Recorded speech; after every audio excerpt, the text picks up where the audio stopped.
The views and opinions expressed by the host and guests in this program do not necessarily reflect those of the company or its management. Viewer discretion is advised. Dahil mahalaga ang iyong boto, kaantabay mo ang RW 95.1 FM, CLTV 36 at Commission on Elections sa pagkilala sa mga nagnanais magsilbi sa ating bayan. Abangan at tutukan ang paglalahad. Lunes, Martes, Huwebes at Biyernes, alas 4 hanggang alas 5 ng hapon. Mapapakinggan sa RW 95.1 FM at sa bayang mapapanood live sa CLTV 36. Masusubaybayan din sa Facebook page ng Sunstar Pampanga, CLTV 36 at RW 1 FM. Ang paglalahad 2025.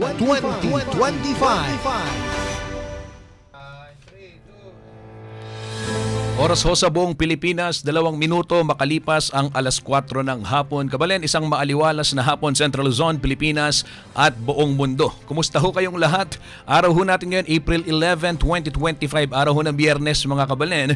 31 days na lamang at halalan na.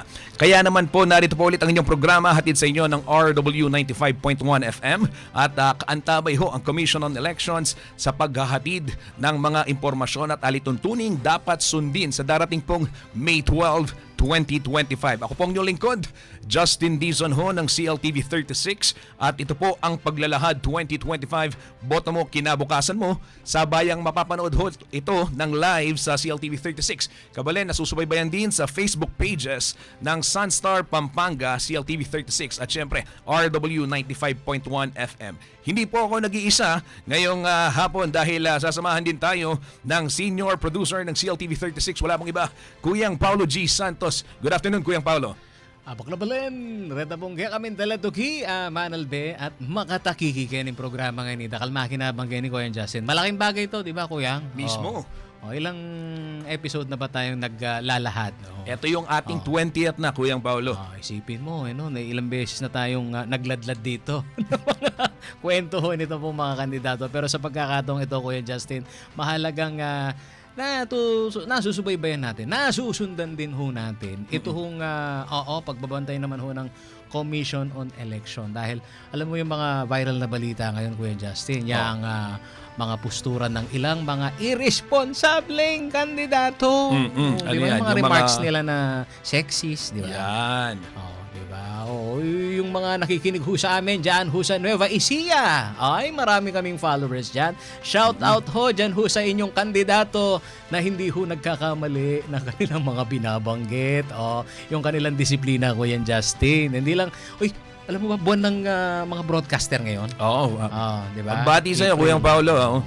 At doon ho sa mga humahawak din ng mikropono at nagpapaka-broadcaster, Kuya Justin, ayan, maging maingat din kayo dahil maraming nakabantay sa inyo gaya nitong Comelec. So samahan po ninyo kami mga kaibigan, isang oras ho ito hong ating pong balitaktakan at sa pagkakataon nga ho, maya-maya mga kaibigan, Commission on Election, ito hong amin pong makakasama, official. Man of the hour, Kuyang Paulo, si Attorney Elmo Duque, banggitin ko na yung pangalan para ho sa mga nais magbigay ng katanungan, Paulo G, at meron tayong text hotline na pwede ho nilang ipadala yung kanilang tanong, no? Kay Attorney Duque, 0919-264-4439 o di kaya naman, pwede rin silang mag-comment sa ating mga social media pages. Ayun, at doon ho sa mga nakikinig sa amin po sa radyo, mga kaibigan, pagkakataon din ho na kayo ho ay makasubaybay dito ho sa kwento ho namin, lalong-lalo na ho ito pong takbo ng halalan dito sa Central Luzon. Vote-rich province, kumpleto tayo mula Bulacan, Pampanga, nasa 2 milyon na bang botante? Nasa 2.1 kung di ako nagkakamali. Dami, no? At marami po dito, mga kaibigan, ay mga baguhan pa lang naboboto. Yung mga Gen Z, mga ka-Gen Z ko, Kuya Justin. Yan. Yung mga ka-millennial mo, kumusta naman? Yung mga ka-Gen Z at saka yung mga ka-millennial natin. Ito, nag-aabang sila, Kuyang Paulo, no? Lalong-lalo na ito, yung mga balita kaugnay ng darating na halalan. So sa puntong ito, mga kabalen, ito aming ihahatid muna sa inyo yung mga balita sa oras na ito. Ang paglalahad sa RW 95.1 FM. Una ho sa balita, government employees pwede pa rin mag-react sa election-related post online. Ayon ho yan sa Civil Service Commission. Nilinaw ho ng Civil Service Commission o CSC na pinahihintulutan nila ang mga empleyado ng gobyerno na mag-like. Ayan pala, pwede, Kuyang Pa, o mag-share, mag-comment o di kaya naman mag-repost ng mga election-related post sa social media. Sa kanila hong Facebook post, sinabi nila na maaari ring makibahagi sa mga nabanggit na aktibidad online basta't hindi sila tuwirang sumusuporta at naninira ng sinumang kandidato o partido. Ipinaalala naman ng komisyon na hanggat maaari ay iwasan o limitahan ng mga government employee ang kanilang pakikisangkot sa mga partisan political activity. Alinsunod ho ito sa Civil Service Commission Memorandum Circular number 3 Series of 2025 na nagpapaalala ho sa mga opisyal at empleyado na manatili hong neutral sa usapin ng politika. May nag-text ko yan, Justin. Paano kung napapadalas yung kanyang like at saka puso? Yan na nga. Di ba? At yung pong pag-share ng kanilang mga iniidolo. Kahit hindi mo bigyan ng caption yan, alam na this, sabi ni Choy Choy. Shoutout dito sa ating pong mga followers, mga kaibigan. Lalong-lalo na yung mga netizen, Kuya and Justin. Tingnan natin kung gaano ho kabuti ito hong ating pong paghaharap mamaya. Dito sa ating pong official ng Commission on Election. Pero bago ho yan, mga kaibigan, ito pa ho yung mga balita ho namin na sinusubaybayan ng ating pong mga kababayan, lalong-lalo na dyan sa Nueva Ecija. Anong nangyari? Kuya Justin, nagsagawa ng simulation exercise ang Nueva Ecija Provincial Police Office sa area ho ng Barangay San Juan North, Cabiao. Nito lamang hong nakalipas na araw ho ng Huwebes, April 10. Bahagi ito ng kanilang paghahanda para ho sa 2025 national and local elections sa May 12. Tampok sa simulation, mga kaibigan, na pinangunahan naman ho ng Cabiao Police at First Provincial Mobile Force Company o PMFC ang iba't ibang senaryo ng panganib tuwing eleksyon, lalo na sa mga checkpoint, chokepoint ba? Ganun ba ang pronunciation ng Queen Justin? Chokepoint? Na itinatalaga ho ng mga kapulisan sa pagsasadula. Ipinakita ho ang pagresponde ng mga otoridad matapos parahin ang isang four-wheeled vehicle. Lulan naman ho ang mga pasaherong may dalang illegal na armas. Layunin ng isinagawa hong simulation exercise na subukin ang operational response coordination. Ito hong operational response, napakahalagang pag-usapan yan kung gaano sila kabilis rumisponde. Hindi pa lang pelikula ko yan, Justin, na huli na ang bakbakan saka lang dumarating ang pwesto. Koordinasyon at kahandaan ng kanilang mga tauhan, hindi lamang ho sa mga posibleng insidente may kaugnayan ho sa halalan, kundi pati na rin sa mga banta sa seguridad sa komunidad. Sa iba namang hong balita, re-election is Senator Bongo, number 1 ho sa bagong senatorial survey ng Octa Research. Ikaw ba, Kuyang Paolo, naniniwala ka sa survey? Kumporme kung sino nag-komisyon. Yun na. So, ito ho. Narito yung detalye. Nanguna ho si re-election is Senator Bongo sa pinakabagong senatorial preference survey ng Octa Research. Isinagawa ho ito mula ho noong March 18 hanggang March 24, 2025. Mahigit isang buwan bagong halalan sa May 12. Ayon ho sa resulta ng tugon ng Masa Nationwide Survey, nakakuha si Go ng 64% na suporta mula sa mga respondent. Pumangalawa naman si ACT-CIS Representative Erwin Tulfo na may 61%. Kasunod ang kanyang broadcaster si Kuyang Ben Tulfo na may 48%. Nasa ika-4 na pwesto naman ho si dating Senate President Tito Sotto na may 46%, habang si Senador Bong Revilla ay nasa 45%. At kasama rin ho sa listahan ng mga itinuturing na favorable candidates sina Senator Lito Lapid, Pia Cayetano, Bato de la Rosa, Francis Tol Tolentino at Amy Marcos. Kabilang din ho sa mga favorable candidates ang mga dating senador na sina Bam Aquino, Kiko Pangilinan, Ping Lacson, Manny Pacquiao, Makati Mayor Abby Binay, Las Piñas Representative Camille Villar, ang TV host na si Willie Revillame at dating DILG Secretary Benhur Abalos. Ayon ho sa survey, ayon sa Octa Research, isinagawa ang survey sa pamamagitan ng face-to-face interviews sa 1,200 male and female respondents mula ho sa iba't ibang panig ng Pilipinas, edad 18 years old pataas. ginamitan ho ng positive negative 3% margin of error ang kabuuan ng datos, habang ang mga regional na datos naman ay may positive negative 6% na margin of error gaya ho ng Metro Manila, Balanced Luzon, Visayas at Mindanao. Kabalen, muli hong iginiit ng Okta Research na non-commission, ayun Paul G, non-commission, ibig sabihin walang nagbayad, ang kanilang survey at isinagawa lamang upang maghatid ng serbisyo publiko sa mga botante. Yan ang paglilinaw, di ba? Dito sa mga nakasubaybay sa atin sa usapin ho ng survey, mainit din ang usapin na yan, Kuya Justin. Lalong-lalo na sa lokal, di ba? Oo. Sino malakas? Sino malakas? Kung minsan pa nga. Depende kung sino nagpa-survey. Oo. Minsan pa nga makikita ho natin yung mga pa-survey ho nila online. Yung mga netizen ho kaya na yan bumoto, nag-like o nagpuso, sigurado ho kayong botante doon ho sa isang distrito na kung saan ho nangyayari yung ligligan ka rin ng kandidato. Kung Justin, Wapin. Habak na. Kada pong manalbe, kaya kami kakaluguran. Sige, ikaw na nagmamaneho niya.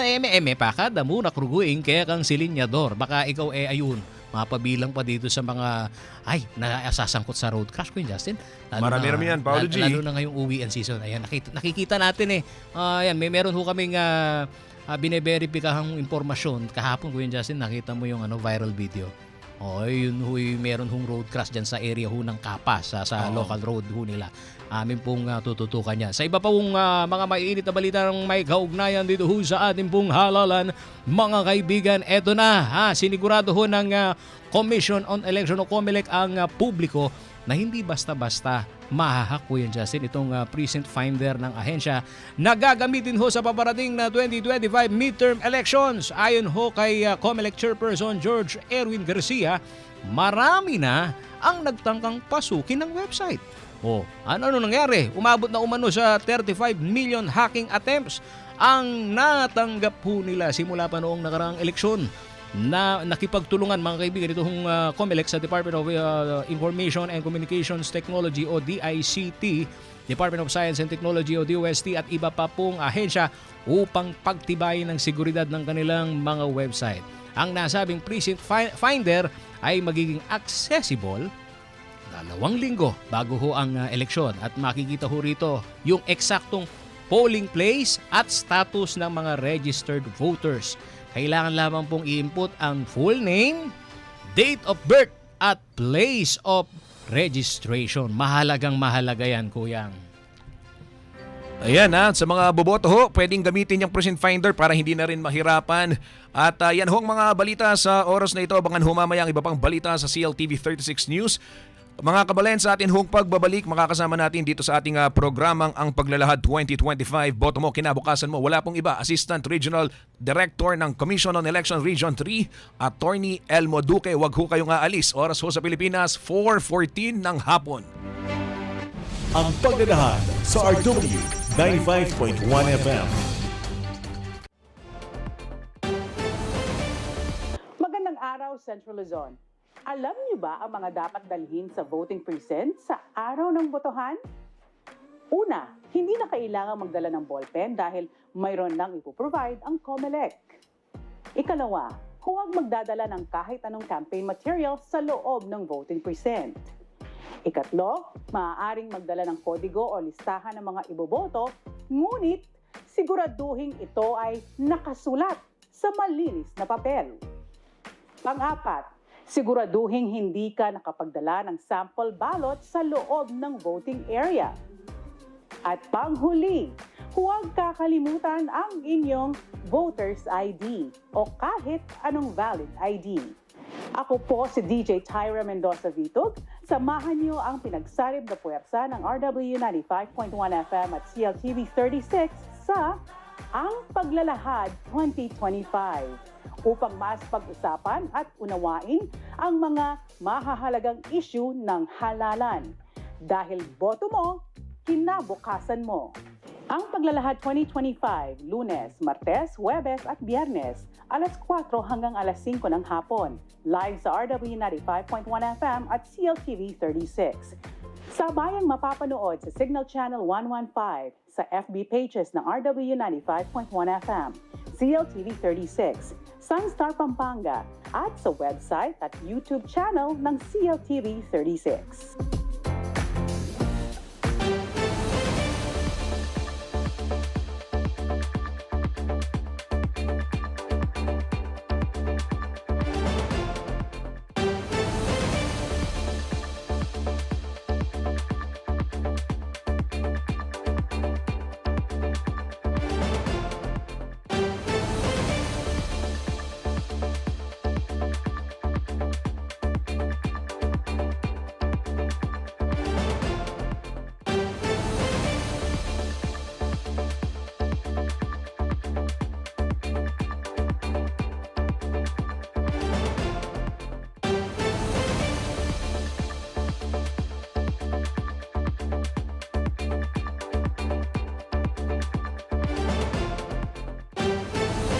Philippine Standard Time, 16 minutes past the hour of 4. Nagbabalik po ang inyong programang Ang Paglalahad 2025. Boto mo, kinabukasan mo. Dito ho sa RW 95.1 FM. Kasama pa rin po ang inyong lingkod, Justin Dizon. At syempre si Kuyang Paulo G. Santos ng CLTV 36. Ito mga kabalen, wag na nating patagalin, Kuyang Pau. Pakilala mo na yung ating bisita. Dito ho sa mga nakasubaybay sa amin po sa social media, ayan, na kating-kating na mula dun sa posting natin na siya ang guest natin. Dami na nagko-comment eh. Diba? Kaya nakahanda kaya siya? Gaano kaya kabangis sa mga tanong na sasagutin po ng ating pong bisita. Isang karangalan ho, mga kaibigan, na makapiling muli ang ating panauhin ngayong hapon, Comelec Region 3 Assistant Regional Director Attorney Elmo Duque. Siya po ay magbabahagi po ng update, mga kaibigan, tungkol ho dito ho sa eleksyon sa ating pong rehiyon at sa ating probinsya. Sasagutin din niya, Kuya Justin, yung mga katanungan patungkol sa mga umiiral na batas at alituntunin na dapat sundin sa ngalan po ng malinis at tapat na halalan. Tapat na halalan. Malinis. Ano masasabi mo dun sa mga dalawang yon? Nakikita ba natin sa ating rehiyon yon? Yan Lalo na sa kampanya? That is our very objective, to conduct a fair and honest election. Kaya nga meron tayong involvement ng various agencies. Hindi naman namin kayang gawin lahat ito. And we have tapped a lot of agencies to undertake a clean, honest, and orderly as well as peaceful election.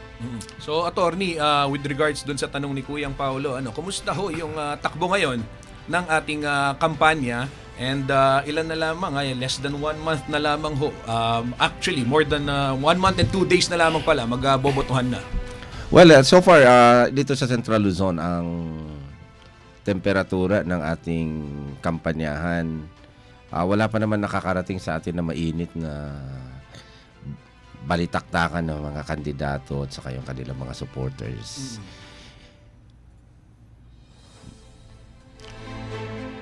Pero may mga pinag-isipan pa.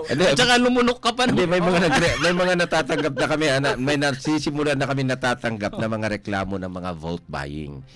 And we have been actually ordered to issue show cause or subpoena in order to prevent the further spread of this illegal activities. Ang pasensya ka na, magiging makulit kami ni Kuya Justin. Sige, para sabihin mo na hindi pa mainit, ano ba yung mga pamantayan mo? Mismo. Na sasabihin natin hindi mainit, tsaka mainit. Okay. Yung issue ng mainit saka hindi mainit, may mga bakbakan na yung mga mga kanilang mga supporters, no? May palitan na ng mga masasama at pananalita ng mga kandidato natin. Mainit. Alright, so tense na scenario. We go back to the case of Cabanatuan where Perez was killed. Candidate Perez was killed. Nag-meet sila along the way. Ayun, tensionado. Binaril yung isang kandidato. In fact, he died. Case ng Jaén. Tumatakbo na mayor at congressman, nagmakbaka ng kanilang mga supporters. Hindi ko na maalala kung ilan yung namatay doon sa senaryo na yun. Okay. Case ng San Antonio, case ng General Tinio 2022. May inambush na mga supporters ng isang kandidato. So, iyan yung mga senaryo na hindi natin nakikita as of now. Okay. Pero attorney, speaking of mainit, meron kayong mga kategorya di ba? Yung mga areas of concern. And dito sa Pampanga, dalawa yung tinututukang bayan. Ito yung San Fernando, syudad ng San Fernando at yung bayan ng Arayat.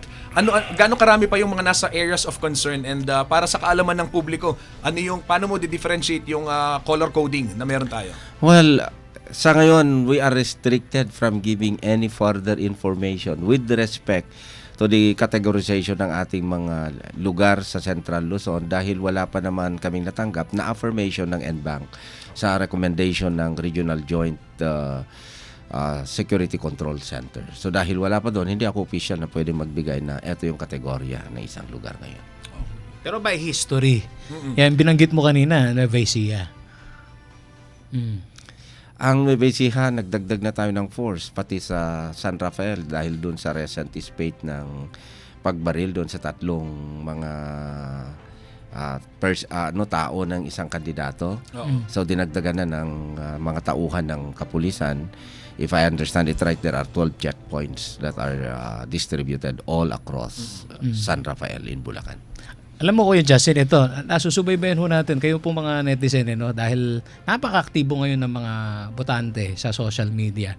At hindi buho ba raw makakonsidera, kasi nakakabasa ako May mga ibang nag-viral na kandidato Kuya Justin sa NCR na yung kanilang remarks, yung mga sexist remarks, minsan kabastusan na masasabi ko kasi nakakaduwang pakinggan para dun sa mga bukas makalawi tatawagin mong honorable, pero ganun ang mga litanya Kuya Justin, nakakapanggigil, sabi nung ilang mga nakatatanda ng ilang mga grupo ng kababaihan diba?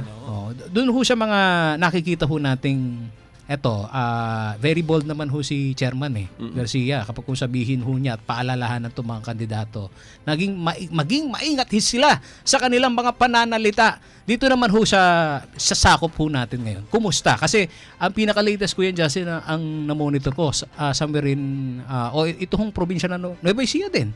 Diba? Meron nga atang pinadala ng show cause order dyan. Kayo na ho magbigay ho sa amin ng update. As of now, wala akong alam kasi hindi ako yung designated na hearing officer. Meron tayong kapartner, ang regional election attorney natin. Siya yung nag-i-issue ng mga show cause orders. Okay. Pero sa aking kalaman, as of today, there were just about 2 subpoenas or show cause orders that were issued. Not related to any anti-discrimination acts but related to vote buying. Okay, so vote buying yung mainit na usapin, Paulo G. Pero dito sa monitoring naman natin sa news operation, sa panigata nung isang gubernatorial candidate na nagbigay ng salita tungkol sa kalagayan sa kalusugan nung isa hong mayoral candidate. Meron hong ganun na remarks na pinag-uusapan ho yung estado sa kalusugan. Doon ho ba sabihin ho natin na lumalampas na ho sila o pwede na ho silang kasuhan ng pagka-DQ? Ano ho ba yung panahon ho kasi ng kampanya ho ngayon at itong mga nakikinig ho sa atin talagang dapat maging intindido kung hanggang saan lang ho yung kanilang mga patot sa dahan. Kasi normal lang daw yung ganyang senaryo. Wala mo ligligan la ketang karelang amano at ponggelingan popang makanano dala apan walan dening karelang sasakupan rin botante. Ganito yan. Ang mga kandidato, parang players yan. May panuntunan na kanilang sinusunod. So, dapat may pagrespeto doon sa standing o katauhan ng kanilang mga kalaban sa politika. Kaya yung anti-sexist na mga statement, yung mga sexist statement na ganyan, sa sunod, yung kalusugan ng isang tao. Beyond what is true in nananagot ang isang kandidato. It is a criminal offense. At the same time, it is an administrative offense. When we say it is administrative, pwede siyang matanggal, ma-disqualify bilang kandidato. Attorney, dito sa kondukta ng kampanya, maliban dito sa mga ganitong klaseng paraan ng pananalita o paninirang puri, mudslinging kung tawagin, when it comes dun sa paraphernalia, yung poster area, common poster area, tamang size, ano ho ba yung observation, monitoring ng ating komisyon? Marami ho bang mga pasaway o talagang sumusunod naman sila? Ang napansin natin ngayon, karamihan ay nagumamit ng mga privately owned properties. Doon sila naglalagay. Ngayon, marami pa rin tayo napapansin na mga naglalagay sa mga areas na pinagbabawal. At medyo yung proseso kasi ng pag-prosecute yung mga violator, kailangan pa ng notice kasi yan, 3-day notice. Pag nagbigay ng notice within the period, tatanggalin nila. Kaya minsan nakakapagod din, no? But we will do our part and we are doing it every day. Meron tayong upland backlash that is done every day and they are reporting to the office of the chairman. Meron na ho ba kayong nakasuhan dito sa rehiyon na kaugnay o ika nga mga na-call out na attention kaugnay nitong mga oversized, illegally placed posters and other paraphernalias? May mga binigyan tayo ng mga notices sa mga show cause orders ng mga offices natin. Pero hanggang doon lang sa notice kasi nag-comply naman yung mga tao na mga nabigyan ng notices to remove their campaign paraphernalia. At dito ho sa mga nakahanay ho namin na tanong dahil ito po ay sinusubaybayan ho natin Kuya Justin yung development nito pong mga kamakailan headlines. Dumako muna ho tayo dito ho sa bayan ho ng Porac, Pampanga. Huwag muna ho dito sa San Fernando. Mamaya yung si San Kuya Fernando. Justin ang magtatanong dyan. Okay. Attorney Duque, sa pagkakadismiss ni Mayor Jing Capil ng Ombudsman dahil sa gross neglect of duty kaugnay ng operasyon ng isang pogo sa Porac, paano ito makakaapekto sa kanyang karapatang tumakbo sa halalan 2025? Ano status? There are two matters dyan. Una is the criminal side of the case and the administrative side of the case.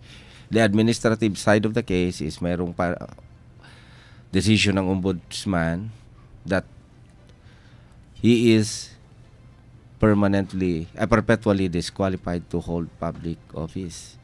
And let's look at the nature of the decision of the Ombudsman in administrative cases. In administrative cases, hindi immediately executory yan. Normally, ang mga cases, ang rule natin, pag hindi pa final and executory ang isang desisyon ng husgado or any administrative agency exercising quasi-judicial power, hindi pa yan pwedeng i-implement. Okay. But different dito sa Ombudsman. Once the Ombudsman decides on the administrative side ng isang nanunungkulan, that is immediately executory. So, govern kami ng Administrative Code of the Philippines. Since we belong to one government, it is the duty of COMELEC, therefore, to implement the decision of the Ombudsman. And that decision on the administrative side is not subject to a restraining order by any court.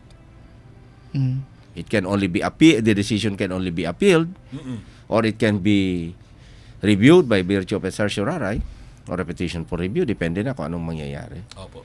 But then, time may not be in favor of the person. Bakit? Kasi i-implement, tatanggalin yung kanyang pangalan doon sa listahan ng mga qualified na candidates kasi he is disqualified perpetually to hold public office. So sa madali sabi, Immediately, executory yun. So pati ang COMELEC, tatanggalin din siya. So madaling sabi, in layman's term, Hindi na siya qualified. Ganon ang magiging impact doon. Tatanggalin siya ng COMELEC. We will await for COMELEC's order for that. kahit pa sabihin na may pending appeal kami. Yes, kasi hindi nga subject to TRO. Ayan, mga okay okay, magandang balita to, Paolo G. Scoop to. Okay, at syempre kami sisikapin naman natin, Kuyang Paolo, makuha din yung panig ni legal matters yan, Kuya Justin. Legal matters, kung ito yung tindig ni ARD, dyan din natin na... May mga cases na kasi decided by the Supreme Court that the the decision of the Ombudsman in administrative matters, that is the administrative sanction to an elective or even to an appointive official in the government is immediately executory. Pending appeal, hindi naman binabar yung pag-aapila. Pero habang nag-uusap tayo ngayon, wala pang order ang COMELEC. I don't know yet of pending order. Hindi pa kami na-appeal. So tuloy pa rin. So tuloy pa rin. As of now, kaya hanggat hindi gagawin yan ng COMELEC. So, but then the consequence is that per resolution ng COMELEC, immediately yan. I-implement din ng COMELEC yan. Out of respect to the Ombudsman. Okay. So, lumalalim at gumaganda ang ating usapan, pero magpapatalastas muna ho tayo. At mga kabalan, wag ho kayong aalis. Marami pa tayong pag-uusapan. Ito hong iba't ibang kaso, Kuyang Paolo. Sa San Fernando, nariyan na rin sa Mexico yung pagpabor ng SC doon sa pagdidismiss ng kaso ni dating Mayor Tumang at kung ano yung impact din nito sa mga darating sakaling siya muling mag-file for candidacy sa mga susunod pang halalan. Wag ho kayong aalis. Magbabalik po ang programang Ang Paglalahad 2025. Boto mo, kinabukasan mo. Philippine Standard Time, 31 minutes past the hour of 4. Ang Paglalahad sa RW 95.1 FM. Mahalaga ang bawat boto sa halalan. Pero paano natitiyak na secure at protektado ang ating boto? Halina't ating alamin ang mga security features ng Automated Counting Machine o ACM. Umpisahan natin sa balota. Ballot security. Ang bawat balota ay dinisenyo na may natatanging QR code at security marks para ang balota na tatanggapin ng makina ay iyon lamang para sa presinto na iyon. Access control. Tanging ang itinalagang electoral board ang otorisado at maaaring magpatakbo ng ACM gamit ang kani-kanilang user-specific passwords at smart card security keys. Voter Verified Paper Audit Trail o VVPAT. Ito ay ang pisikal na resibo kung saan pwedeng iberipika ng mga botante kung tama ang nai-record na boto ng makina. Digital signatures. Ang bawat makina ay may digital signatures para magsilbing patunay na totoo ang election results. Data encryption. Sinisiguro nito na ang lahat ng tinatransmit o pinapadalang data kasama ang election results ay encrypted para mapigilan ang unauthorized access o tampering. Secure transmission of results. Ang resulta ng halalan ay ipapadala ng sabay-sabay sa 7 data servers sa pamamagitan ng secure at redundant communication channels. System logs and audit trails. Ang ACM ay mayroong detalyadong talaan ng lahat ng aksyon na maaaring suriin upang makita ang mga naging aktibidad ng makina. Nagsagawa din ng local source code review kung saan sinuri ng mga local stakeholders, kabilang na ang mga accredited political parties, IT experts at mga civil society organizations ang source code ng automated election system upang matiyak na ang software ng sistema ay sumusunod sa mga legal, technical at security standards at walang mga kahinaan o malicious code. Bilang pagsunod sa batas, sumailalim din sa International Certification Entity o ICE review upang matiyak na ang software at hardware ng AES ay sumusunod sa international standards para sa accuracy, security at reliability. Sa makabagong halalan para sa makabagong Pilipino, sisiguraduhin ng COMELEC na ligtas, secure at protektado ang bawat boto. Maraming salamat po. Para sa karagdagang impormasyon,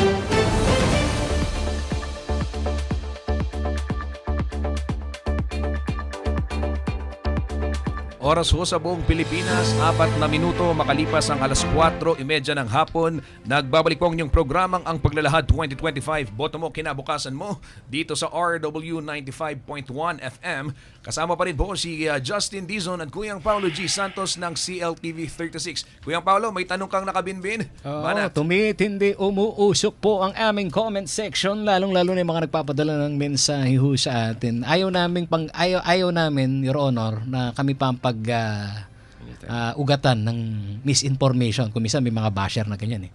Bias kayo!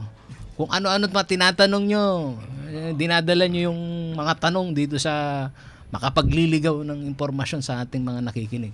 Ito, pagkaklaro lang dahil tinalakay natin kanina yung kaso o yung update natin dito sa naging desisyon ng ombudsman sa incumbent mayor Jing Capil, maaari ba kaming magbigay ng hypothetical question? Scenario building muna tayo.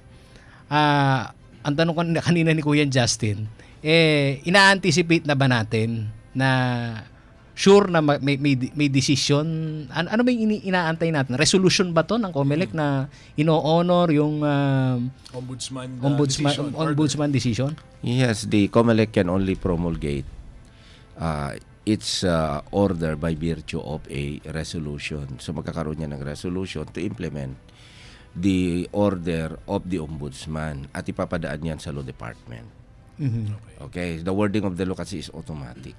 So idadaan yan sa law department. Unlike yung may pag-violate, paglabag na sa mga qualifications or mga batas na umiiral sa kandidatura ng isang dadaan pa yan sa proseso. So maproseso yan. Pero in this case, it is a different scenario.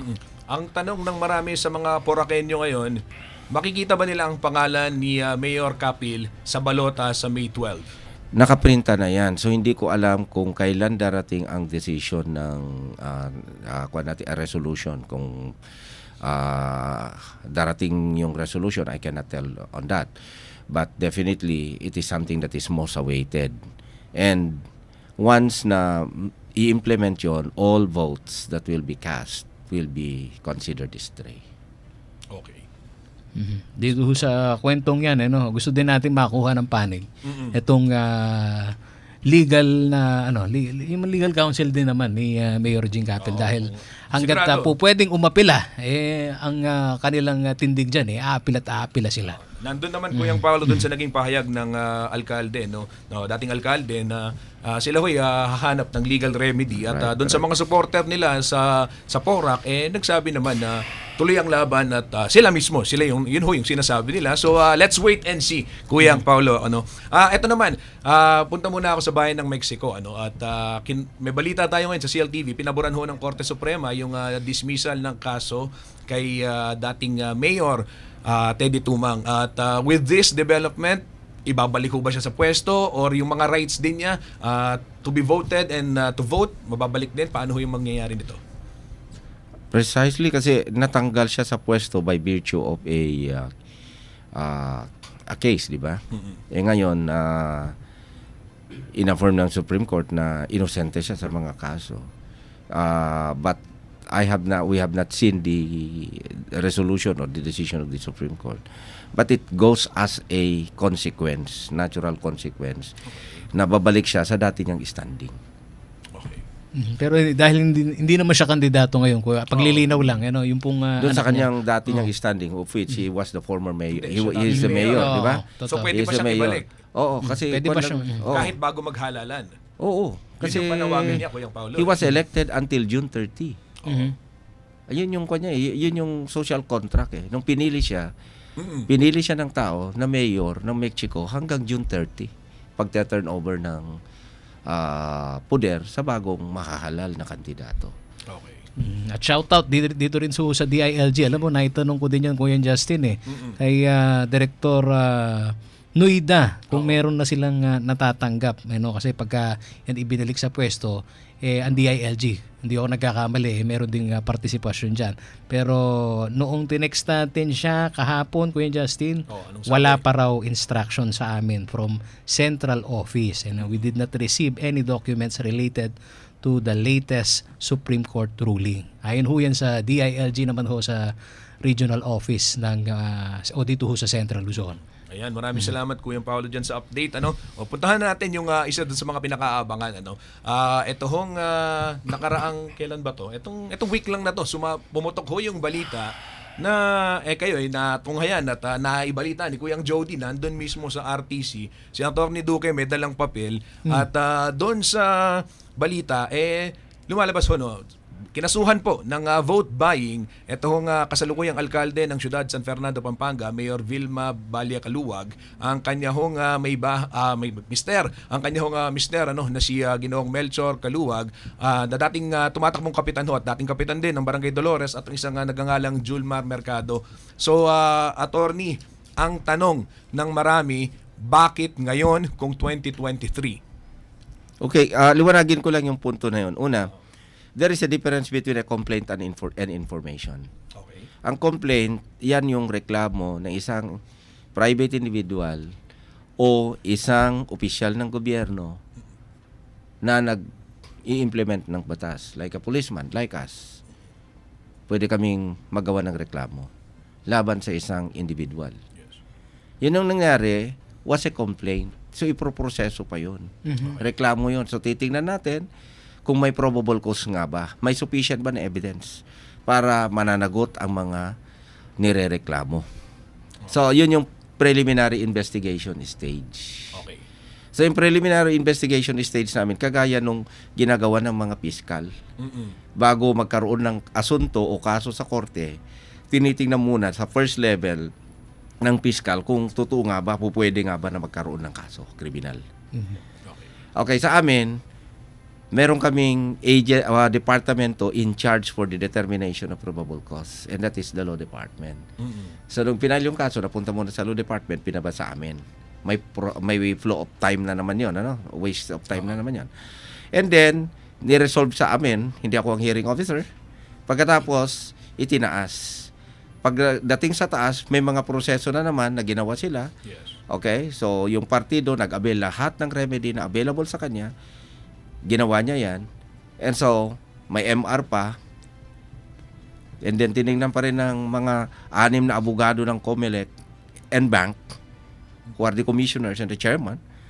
Kasi isa sa kanila hindi abogado. Nakita nila may probable cause nga. Okay. Ngayon, nung natapos na yung proseso na yon, inorderan ng NBank ang COMELEC, ang Law Department na maghanda ng information. Yung information na ngayon is what we call a charge. Kaso na yon. Okay. Ngayon, ibinaba sa aming opisina at kami ay nag-constitute ang ating regional director ng team na magfa-file kasi legal na bagay ito. Okay. So, ang ginawa namin para maunawa ng taong bayan, yung word na file is to submit to the court Okay. what was already prepared by the NBank and by the Law Department Okay. na kaso laban sa mga akusado. So kung hindi namin gagawin yon, it could have been anybody. Pwede naman yung janitor na magpa-file. It could be done by anybody else. Submit lang sa korte yan eh. But then since this is a legal matter, the team has to submit Attorney, doon sa or file it to the court. doon sa papel na banggit mo criminal case. So ang nakalagay dito, People of the Philippines versus. Right. So in behalf of yung sa People of the Philippines, kayo ang nagre-representa. Right. Okay. Prosecutor kami ngayon. Para kaming fiscal ngayon. Kami yung nag-aakusa. Okay. Hindi naman natin maiiwasan, Kuya Justin at Your Honor, na dito sa usapin na to, pagkapanahon ng kampanya, ang daming nakatingin dun sa tipong, teka, ba't yung timing? May mali siya ba dun sa timing? May I answer Okay, that? go ahead. Hindi ko kasi control ang proseso. Kaya nung natapos yung proseso, ibinaba sa amin. Oo. On our part, it is a right time. Bakit? Yun ang proseso, pagkatapos ng proseso, so ano pang gagawin? It has to be handed down to us for the filing to the court to send a strong message that the commission is indeed after those who are violating the law on vote buying. Opo. Pero ito, attorney, naitanong na rin ni Kuyang Jody dun sa isa nating istorya. Ano yung magiging impact nito sa kandidatura, kasalukuyang kandidatura ni re-electionist Mayor Vilma Caluwag, considering na gaya nga ho nang nabanggitin nyo, na-file na yung kaso, nandun na sa RTC, at ano ho yung possible scenarios niyan? She was then not a candidate. She was elected mayor. So it does not affect her candidacy. Okay. So yung kandidatura niya, legitimate, valid yan, tuloy-tuloy yan. Okay. Wala siyang paglabag sa mga panuntunan ng eleksyon. Alright? She was then a mayor at the time, no, na nangyari yung alleged incident na yun. Okay? So sa ngayon, tuloy-tuloy kasi it is not a disqualification case against her. Tuloy-tuloy yan. Okay? Kaso nga lang, if and when convicted, magiging final yung decision, the penalty will be adverse. Okay. Ano ho ba yung penalty sa vote buying para ho sa kaalaman ng ating mga tagapanood, attorney? Ang magiging adverse consequence niyan is an imprisonment of not less than 1 year to not more than 6 years, not subject to probation. So kahit first-time offender, they have to serve the sentence. Okay. Second is perpetual disqualification to hold public office. And then deprivation of the right of suffrage. Yun na magiging consequence. Okay.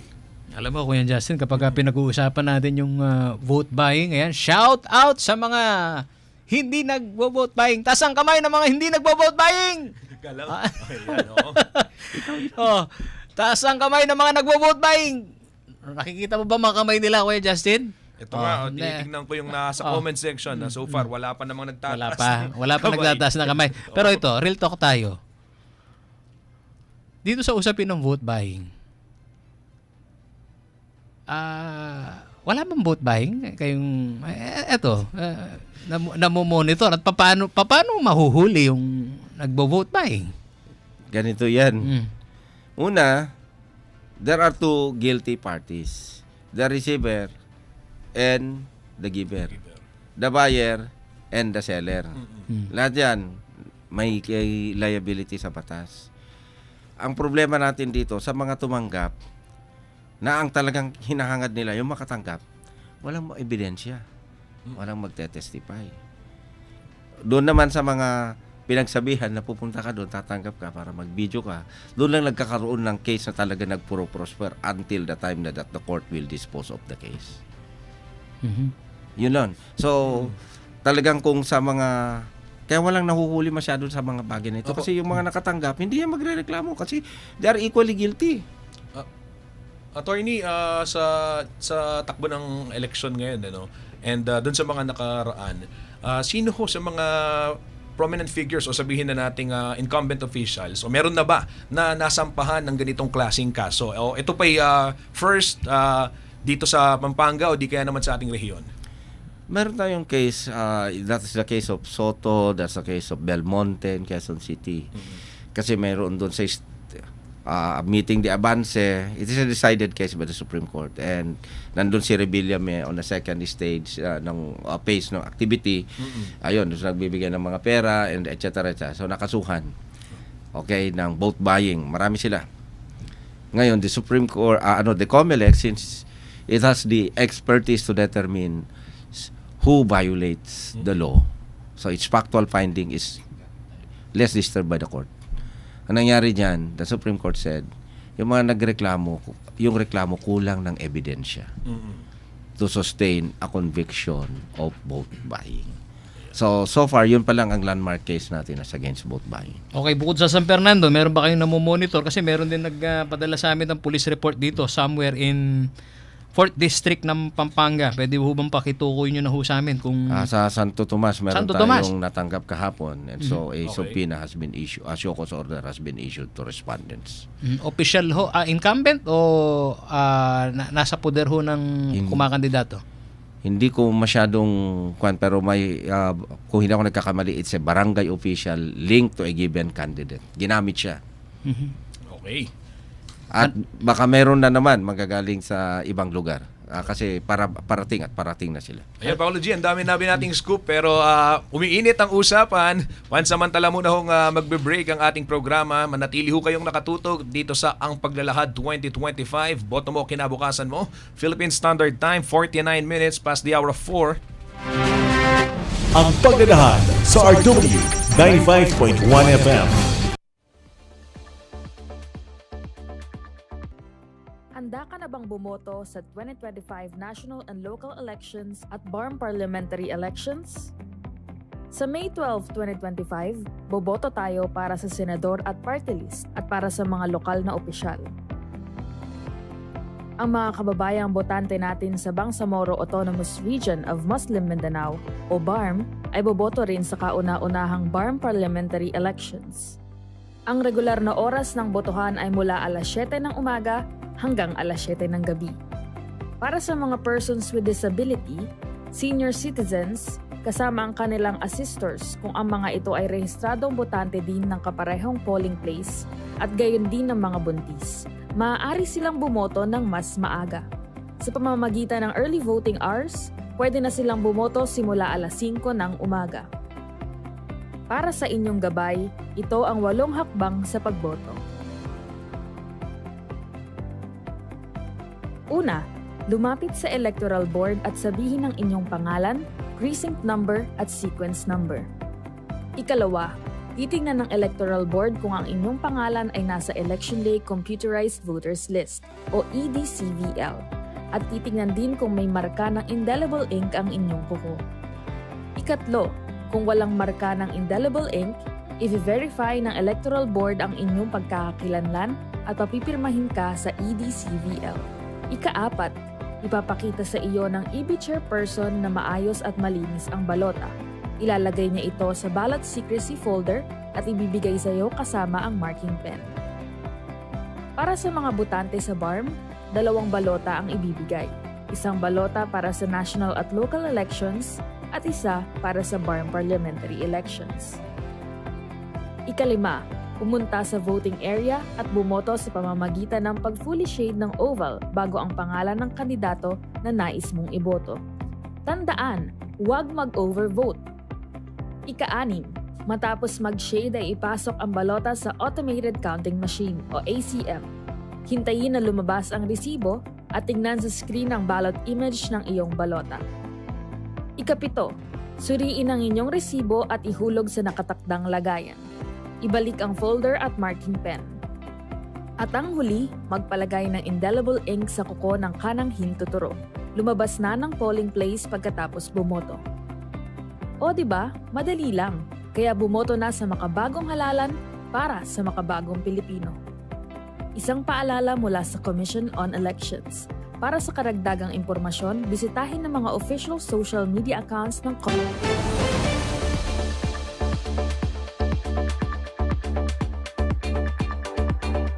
Oras ho sa buong Pilipinas, 4:52 ng hapon. Ito pa rin po ang inyong programang Ang Paglalahad 2025.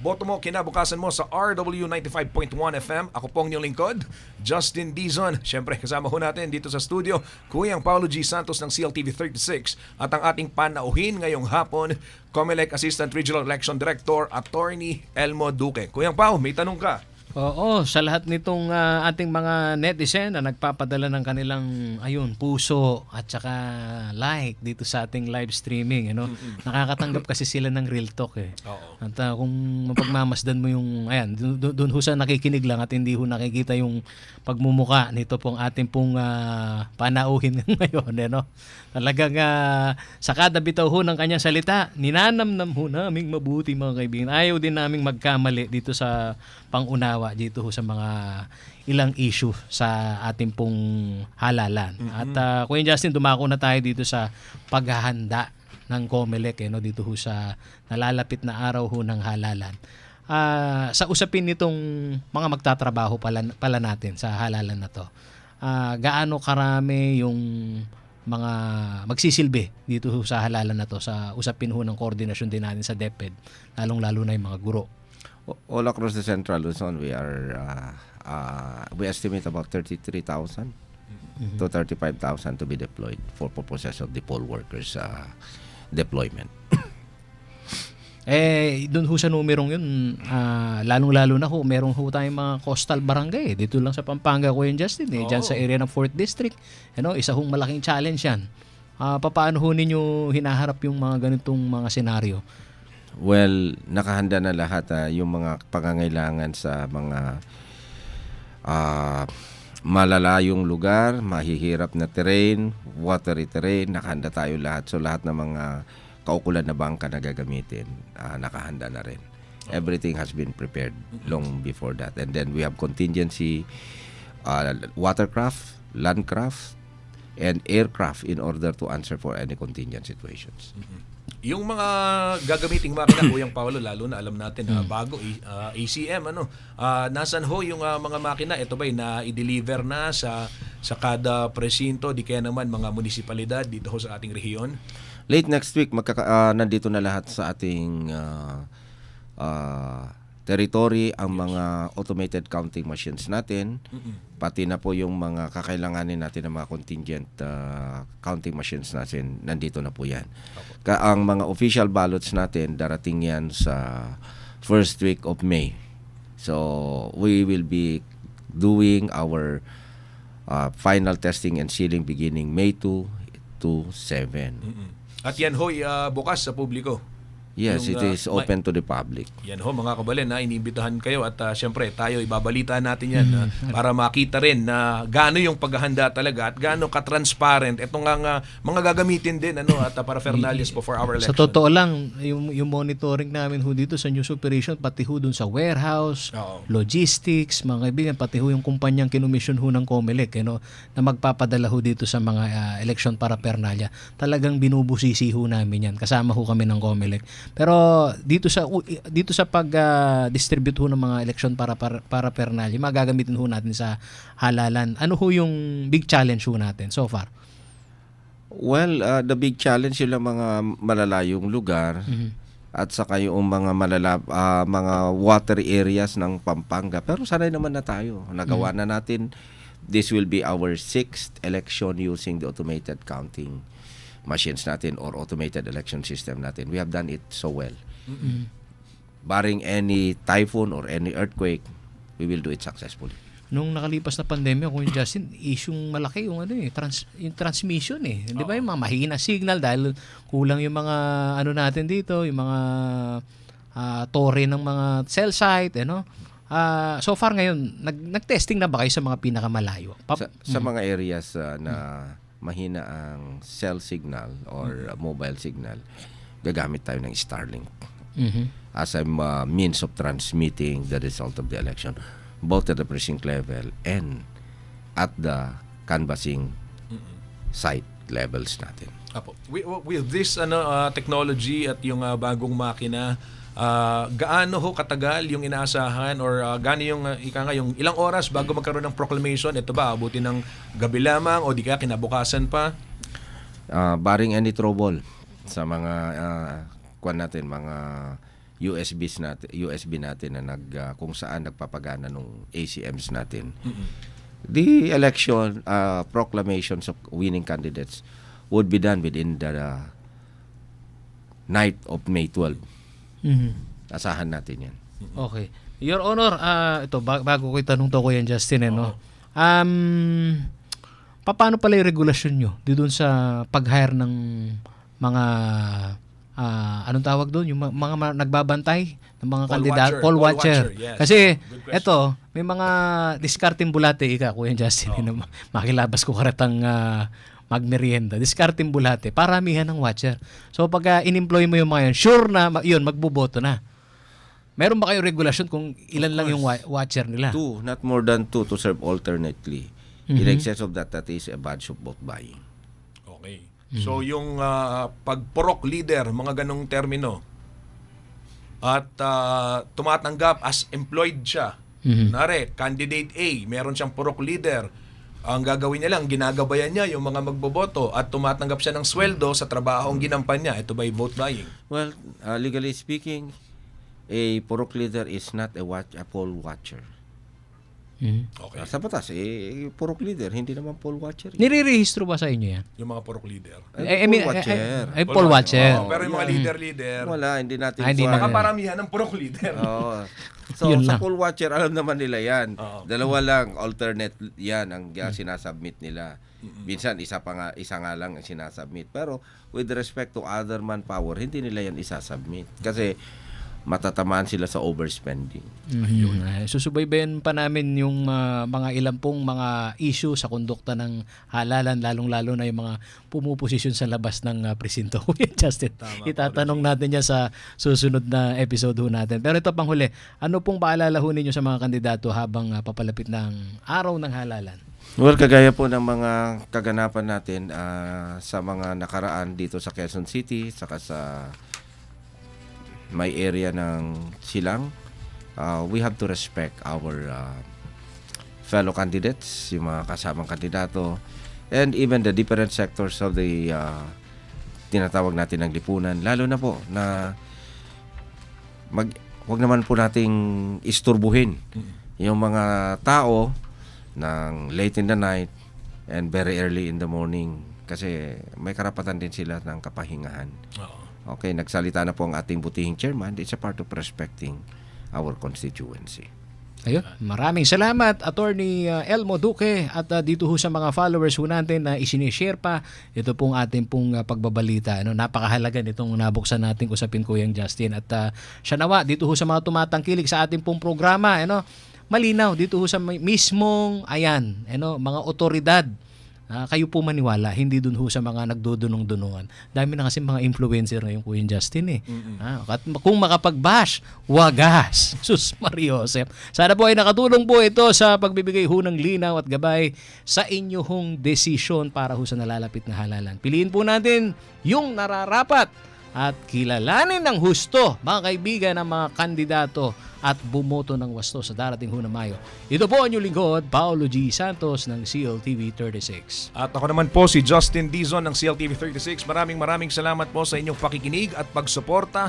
Abangan ho ang ating susunod na episode sa Lunes, April 14, 2025, alas 4 hanggang alas 5 ng hapon. Dito pa rin po sa RW 95.1 FM. Sabayang mapapanood sa CLTV 36 at masusubaybayan din live sa Facebook pages ng Sunstar Pampanga, CLTV 36 at 95.1 FM. Ito po ang Paglalahad 2025.